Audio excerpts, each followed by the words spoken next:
Hello students, welcome back to my Hindi class. बच्चों, आज हम पाठ 6 दूध का रंग का व्याकरण बॉक्स सॉल्व करेंगे, जिसमें समानार्थी शब्द, विशेषण तथा रय के रूपों के बारे में बताया गया है। बच्चों, भाषा ज्ञान में हमारा पहला प्रश्न है, समानार्थक शब्द छांटकर लिखो।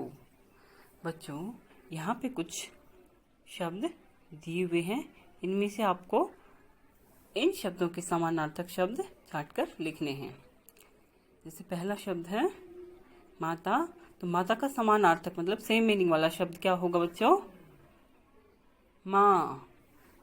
माँ यहाँ पे लिखा हुआ है। नेक्स्ट है खाना। खाना मतलब भोजन। ये सब आप यहाँ से सॉर्ट आउट करके लिख सकते हैं। शरीर, शरीर का समानार्थी होगा तन।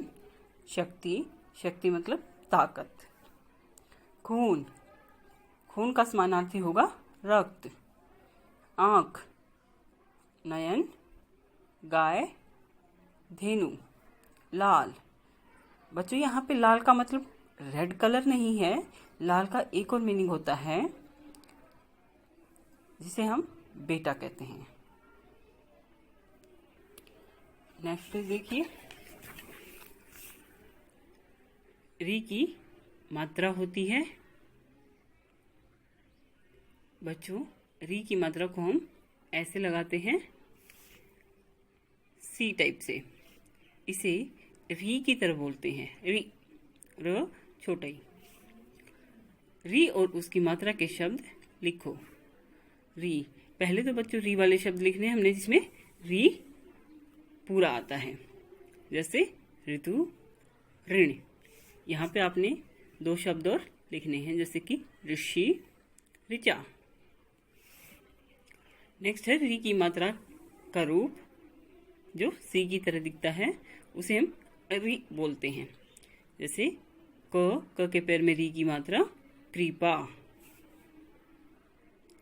ग के पैर में री की मात्रा ह कार्य, गृह कार्य। तो एक शब्द हम लिखेंगे गृह मृग। बच्चों, इन दोनों शब्दों में री की मात्रा लगी हुई है और इसका साउंड कैसे आ रहा है? री। गृह मृग। नेक्स्ट क्वेश्चन, पढ़ो और समझो। बच्चों, ये विशेषण के बारे में यहाँ पे बताया हुआ है।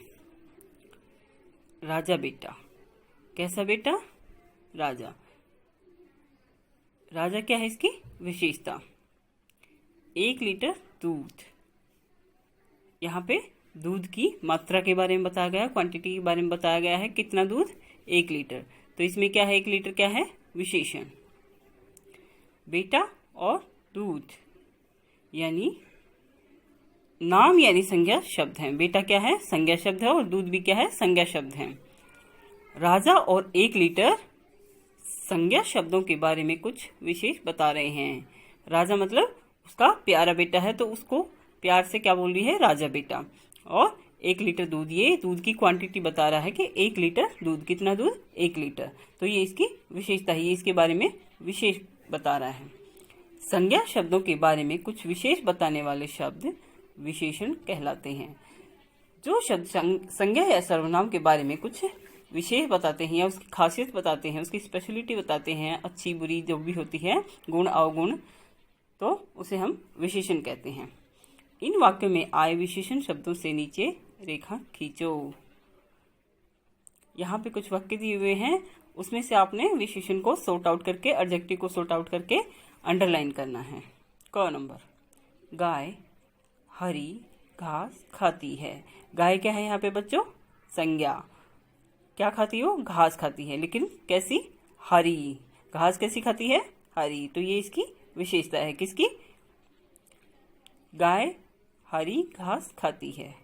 ख नंबर, आप मुझे रोज 2 बार दूध पीने के लिए क्यों देती हो?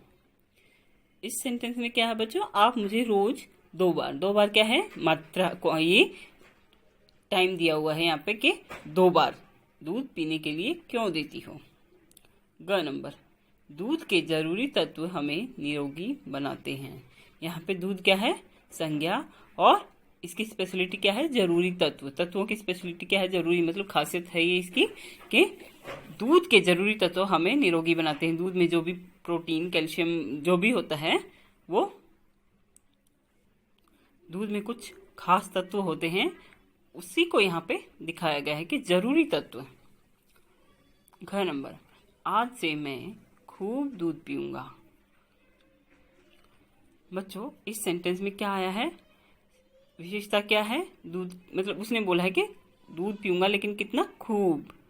तो यहाँ पे इसकी विशेषता खूब। नेक्स्ट क्वेश्चन, क्वेश्चन नंबर 4, र के इन रूपों के शब्द लिखो। बच्चों, र के कई सारे रूप होते हैं जो हमारी मानक हिंदी में लिखे जाते हैं। एक र होता है सामान्य र, स्वर सहित। ये स्वर और व्यंजनों के बीच में अपने सामान्य रूप में प्रयोग होता है, जैसे अचरज। र के इस रूप को सामान्य रूप बोलते हैं। ऐसे ही आपने एक दो शब्द और लिखने हैं जिसमें र स्वर सहित प्रयोग होता है, जैसे राजा, रमन। नेक्स्ट र का रूप है रेफ। ये बच्चों सी की तरह दिखता है और ये व्यंजनों के ऊपर लगाया जाता है। और ये र का ये रूप स्वर रहित होता है, अर्थात इसमें स्वर नहीं होता, आधा र होता है। लेकिन जैसे कोई भी शब्द हम लिखेंगे, कर्म को ही देख लीजिए। कर्म हम अगर इसे ऐसे लिखेंगे, क र को नीचे हलंत म, ये भी आधा र है, लेकिन हमारी मानक हिंदी में इसे नहीं माना जाता। अगर हमें दो व्यंजनों के बीच में आधा र लिखना है तो हम पीछे वाले व्यंजन के ऊपर आधा र प्रयोग करेंगे, जैसे कर्म। और जिस व्यंजन के ऊपर र लगा है उससे पहले हम र को पढ़ेंगे, जैसे कि कर्म। ऐसे ही धर्म, अर्थ। बच्चों, पीछे वाले व्यंजन के पहले हम इसका उच्चारण करेंगे, तभी आधा र माना जाएगा। अब र के दो रूप और हैं यहाँ पे, दोनों को ही हम पदेन बोलते हैं। एक बाईं ओर झुका हुआ, दूसरा नीचे इंग्लिश के आकार वी के जैसा दिख रहा है आपको, उल्टा वी। बच्चों, इन दोनों को ही हम पदेन र बोलते हैं, लेकिन इनका प्रयोग अलग अलग रूपों में होता है। पदेन का अर्थ होता है बच्चों पैर में लगना, लेकिन आप सोच रहे होंगे क्या स्वर और व्यंजनों के भी पैर होते हैं? नहीं, इसका मतलब होता है कि नीचे की तरफ लगना। अब ये दोनों, इसके दोनों रूप अलग अलग व्यंजनों के साथ अलग अलग तरीके से लगते हैं। जैसे पाई वाले, जो खड़ी डंडी वाले शब्द होते हैं, उनके ये बाईं ओर झुका हुआ लगता है, और जो नीचे गोलाकार शब्द होते हैं, नीचे से गोलाकार व्यंजन होते हैं, उनके साथ ये वाला रूप प्रयोग होता है, जैसे प्रतिदिन। और ये वाला जो र होता है बच्चों, ये स्वर सहित होता है, और जिस भी व्यंजन के साथ ये लगता है वो व्यंजन स्वर रहित होता है, अर्थात बिना स्वर का होता है, आधा होता है। जैसे कि प लिख के हमने इसके पैर में र लगाया है, तो ये र पूरा र है, अर्थात स्वर सहित है, और प जो व्यंजन है ये आधा व्यंजन है। प्रतिदिन, हम इसे इसलिए ऐसे पढ़ेंगे प्रतिदिन, ऐसे पढ़ेंगे प्रतिदिन तो ये गलत हो जाएगा। ऐसे ही प्रोटीन, प्रगति, इसमें र का साउंड लंबा आता है क्योंकि ये स्वर सहित है। नेक्स्ट है र का दूसरा रूप पदेन ट। ट बच्चों देखिए यहाँ पे गोलाकार गोलाकार है ना, नीचे से ये जो व्यंजन है नीचे से गोलाकार है, तो जो व्यंजन गोलाकार होंगे नीचे से, उनके साथ र पदेन का ये वाला रूप प्रयोग होगा, जैसे कि ट्राम, ट्रक, ड्रम। ये दोनों ही गोलाकार व्यंजन हैं, इसलिए इनके साथ र का ये वाला रूप प्रयोग हुआ है। बच्चों कुछ शब्द आप खुद से भी लिख के देख लीजिए और चेक कीजिए क्या कोई और गोलाकार वाला व्यंजन है जिसके साथ हम लगा सकते हैं। नेक्स्ट बच्चों, यहाँ पे कुछ सुझावित रचनात्मक गतिविधियां यानी कि हमारी एक्टिविटीज हैं जो हम कर सकते हैं। इस नाटक का कक्षा में या मंच पर अभिनय करो। मतलब जो ये नाटक जैसे इसमें दिया हुआ था उसी तरह आपने अलग अलग पात्रों को इकट्ठा करके इसका अभिनय करके देख लेना है। नंबर 2, मेरी प्यारी माँ विषय पर 5 वाक्य लिखो। बच्चों, आपको सभी को अपनी माँ की सभी बातें तो पता होती हैं, जैसे आपकी माँ कैसी है, कैसी दिखती है, वो कितने साल की हैं। तो ऐसे ही कोई 5 विषय चुनकर उनके बारे में लिखिए। अपने पिताजी के साथ गौशाला जाओ और अपने अनुभव मित्रों को सुनाओ। दूध से क्या क्या बनता है, सूची बनाओ। बच्चों, आपको पता ही है जैसे कि पाठ में आया था कि दूध से क्या क्या बनता है। दूध से घी, दही, लस्सी, पनीर, मक्खन आदि बनता है। चित्र देखकर 5-6 वाक्य लिखो। बच्चों, यहाँ पे एक चित्र दिया हुआ है, उसके बारे में आपने कुछ सेंटेंस अपने आप से लिखने हैं।